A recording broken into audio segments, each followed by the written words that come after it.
Morning children. Good morning ma'am. చూడండి, ఈరోజు మీకోసం నేను ఒక మంచి టీఎల్ఎం తీసుకొచ్చాను.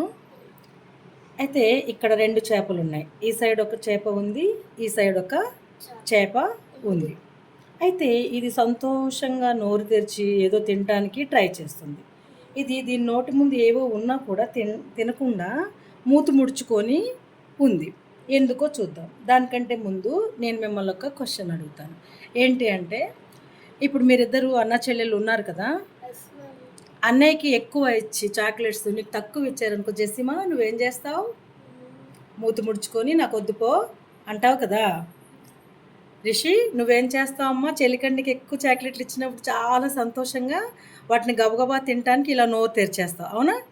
నువ్వేమో నీ దగ్గర ఎక్కువ మమ్మీ నీకు ఎక్కువ చాక్లెట్స్ ఇచ్చింది కాబట్టి నోరు తెరిచి గబగబా తినడానికి ట్రై చేస్తావు. ఈ చేపలాగా చెల్లి, ఇది చెల్లి అనమాట. ఇదేమో దీని దగ్గర తక్కువ నీకంటే తక్కువ ఉన్నాయి కాబట్టి అది బొంగమూతి పెట్టేసుకొని నేను తినను, నాకొద్దు, అన్నయ్యకి ఎక్కువ ఇచ్చారు అని అలా ఉంటుంది. అంటే మన ముందు తినడానికి, దీని ముందు తినడానికి ఎక్కువ ఉన్నాయి కాబట్టి ఇది సంతోషంగా నోరు తెరిచి తినడానికి చక్కగా నోరు విప్పింది.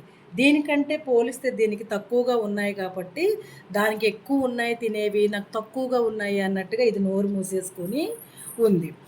ఈ రెండు సింబల్స్ని మ్యాథ్స్లో ఇదే అర్థం వచ్చేలాగా, అంటే ఎక్కువ తక్కువ చూపించడానికి వాడతారు.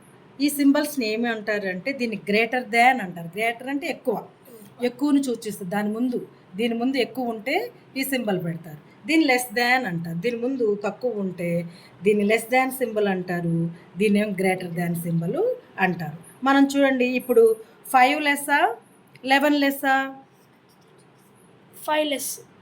కాబట్టి దాని నోరు ఎటువైపు తెరిచి ఉండాలి? 11. ఎక్కువ వైపు ఉన్న 11 వైపు తెరిచి ఉండాలి. ఇప్పుడు కూడా 4 లెస్ కాబట్టి 11 వైపు కరెక్ట్.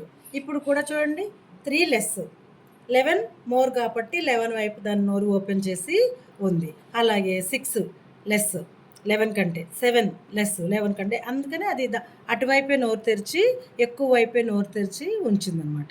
8 9 కంటే కూడా 10 ఈజ్ లెస్ దాన్ 11 అంటే అందుకనే లెస్ దాన్ సింబల్ ఏమో ఇటు ఉంది, గ్రేటర్ దాన్ సింబల్ ఏమో అటు ఉంది. దీన్ని చూద్దామా? ఇక్కడ చూడండి, 5 తక్కువ ఉన్నాయి, ఇక్కడ 6 ఎక్కువ ఉన్నాయి. ఇటువైపు తినేవైపు ఏమో తక్కువ ఉండి అవతల వైపు ఎక్కువ ఉన్నాయి కాబట్టి ఇది మూతి ముడుచుకొని ఉంది. ఇది లెస్ దాన్ 6 కదా, 5 ఈజ్ లెస్ దాన్ 6. అందుకని లెస్ దాన్ కాబట్టి అది మూతి ముడుచుకొనే ఉంటుంది, క్లోజ్డ్గా ఉంటుంది దీని మూతి. 7 5 7లో కూడా 5 లెస్సే కాబట్టి మూతి ముడుచుకుంది. 8 5లో 5 లెస్, 9 5లో 5 లెస్, 10 5లో 5 లెస్, అందుకని అలా ఉంటుంది.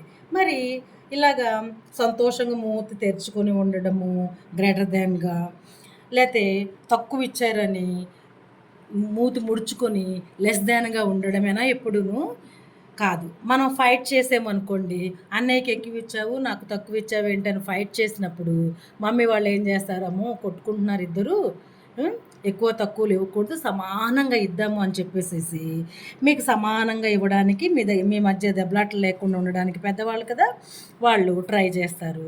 చూడండి, ఇక్కడ అన్నయ్యకి 1 ఇస్తే రిషి, నీకు 1 ఇస్తే జెస్సీకి కూడా 1 1 1 అంటే 2. నీకెంత ఇచ్చారో నీకు అంతే. అప్పుడు ఇక్కడ కూడా చూడండి, పైన ఎంత గీత ఉందో కింద అంతే గీత. ఈ సింబల్ని మనం మ్యాథ్స్లో వాడాలి. అప్పుడు దీన్ని ఏమంటాము అంటే ఈజ్ ఈక్వల్ టు అనాలి. ఈ సింబల్ని ఏమనాలి? ఈజ్ ఈక్వల్ టు అనాలి. అంటే 1 ఇస్తే అన్నయ్యకి 1 ఇస్తే నీకు 1 అంటే ఈజ్ ఈక్వల్ టు, 2 ఇస్తే 2 is equal to, is equal to 2, 3 is equal to 3, 4 is equal to 4, 5 is equal to 5, 6 is equal to 6, 7 is equal to 7, 8 is equal to 8, 9 is equal to 9, 10 is equal to 10, 11 is equal to 11, 0 is equal to 0. అంటే అన్నయ్యకి ఏమి ఇవ్వకపోతే నీకు ఏమి ఇవ్వలేదు, ఇద్దరికి సమానం. ఎవరు మూతి ముడిచేవాళ్ళు, గబగబ తిందామని ఆత్రంగా నోరు గ్రేటర్ దాన్గా తెరిచేవాళ్ళు, లెస్ దాన్గా మూసేవాళ్ళు ఎవరు ఉండరు. మీకు ఇప్పుడు అర్థమయ్యే చిల్డ్రన్? ఈ సింబల్ని ఏమంటాము? ఇటువైపు ఉంటేనేమో లెస్ దాన్, ఇటువైపు ఉంటేనేమో greater than, greater than less than, less than greater than less than is equal to అంటే సమానంగా, ఇద్దరికి సమానంగా ఇస్తే well done children, well done.